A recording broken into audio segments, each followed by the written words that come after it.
Hi everyone, how are you? I'm really happy to be here. If you're coming across me for the first time, welcome. My name is Hannah. I am a speaker, I am a trainer, and I'm also an author. Just to give you some context, this video was inspired by a video that I saw on YouTube, and it's a video where there was this guy with a business, and what he does is he takes his products and he basically tears them apart, and he gives his viewers feedback on what he did well and what he could have done better. And as I watched the video, I was very inspired, and I thought, hey, why not do the same? In case you're coming across me for the first time, in 2025, I wrote this book, Dear Customer, We've Got This, and I decided to come on here and talk about looking back, what I'm proud of, what I did well, and things that I could have done differently. So that's what I'm going to be doing today. And just to let you know, I'm going to be looking down at my notes because I want to make sure that I don't leave anything out. And I'm going to start with what I'm proud of. So what is it that I'm super proud of? Number one, I'm just proud of the fact that I got the book out. Yeah, in case you've never written a book, just know that writing a book will humble you. Honestly, there were days when I would sit down and type for hours on end. And there are days when I would sit here looking at the blinking cursor and I didn't know what to write. My fingers would freeze, my brain would freeze, I would be so confused. And apparently this is something that happens to many writers. So the fact that I actually pushed through and got it out is one thing that I'm super proud of. Yeah, something else that I'm super proud of is that I reached out for help. Yeah, something else that no one talks about is that uploading your book on Amazon is not that easy. Honestly, I thought I'd just go in there and just upload it, but it's not as easy as it sounds. So I had to reach out and ask for help. So Lola, if you're watching this, thank you so much. I had to ask someone to help me, and she helped me get the book up on Amazon. And now it's out there, and people are sending me messages and telling me that it was delivered by Amazon, and they're giving me their feedback, and I'm very proud of that. Something else that I'm super proud of is that the book is based on real life. Honestly, if you've read the book, none of those stories are made up. These are things that I either experienced, either being on the other end giving customer service, or things that I've observed being a customer. So I can say that I was able to take things that I have experienced and share them with the world. Yeah, something else that I'm super proud of is that the fact that the book is built around transformation, not just theory.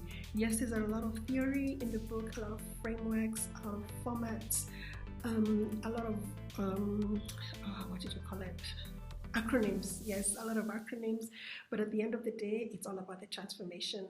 So I've got some worksheets in there that I've been asking people to do, and people have been writing to me and telling me thank you so much for the worksheets, and they found them to be very useful. So that's something that I'm super proud of.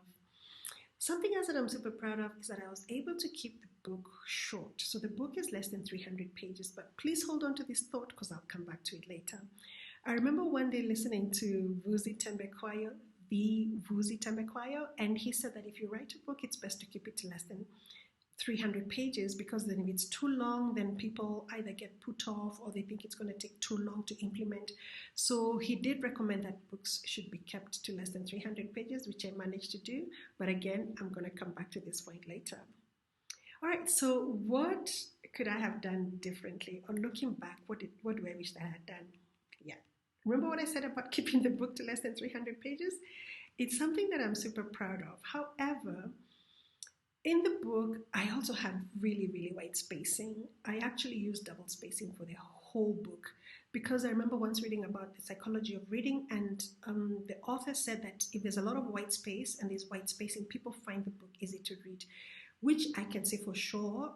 It does make the book easy to read, because I met someone who told me that they read my book in 2 days. However, because I used double spacing, I got to 300 pages really fast. Yes, I got to 300 pages. The book is about 223 pages, but there's so many stories that I had to cut out. And if I had added the stories with a double spacing, the book would have been longer than 300 pages.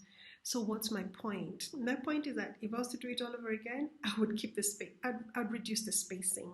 I think I would have still had the white space even with less spacing, like maybe a 1.5. So if I was to do it again, I'd reduce the spacing so that then I can be able to also add the stories that I left out and still keep the book at less than 300 pages. Something else that I would have done differently is the size of the chapters. Someone actually got back to me and told me that some chapters, specifically chapter 4, and this is the chapter where I talk about complaints, they said that chapter 4 was just too long. And when I went back to the book, chapter 4 is actually 41 pages. Yes, I think I got carried away and I didn't realize that it was going on for too long. And what I did is I went to ChatGPT and asked ChatGPT to recommend the ideal size of a chapter. And ChatGPT said that a chapter should ideally be 10 pages, maximum 15 pages. For me, most of my chapters are like 20 pages, and specifically this chapter on complaints went on forever and it was 41 pages. So if I was to do it again, I would probably reduce the chapters, maybe split the chapters into twos or something like that so that they're not too long. However, the person did say that even if the chapter was 41 pages and they felt that the chapter was too long, it still did not take away the fact that they took away a very good lesson from this chapter. And yeah, as I said, I think the reason why it was too long is because it's one of my favorite chapters in the book. Okay, yeah, so those are my lessons. That's what I did well and what I could have done differently if I was to do it all over again.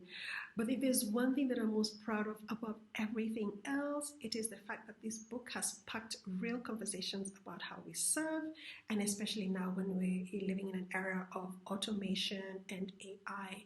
Because I can tell you that if there's one thing that I am deeply committed to, it's making sure that we never lose the human touch in service. So yeah, I'm super proud that people are talking about this, and it's had that conversation of why are you writing a customer service book in the era of AI? And it's because I think this is when we need it more than ever. So I hope I've given you some real sense into my journey. And if you have read the book, please do reach out. Tell me what you thought. Please do give me your feedback because I would love, love, love to hear from you. So yeah, thank you so much for spending time with me, and I hope to see you again. Bye for now, and God bless.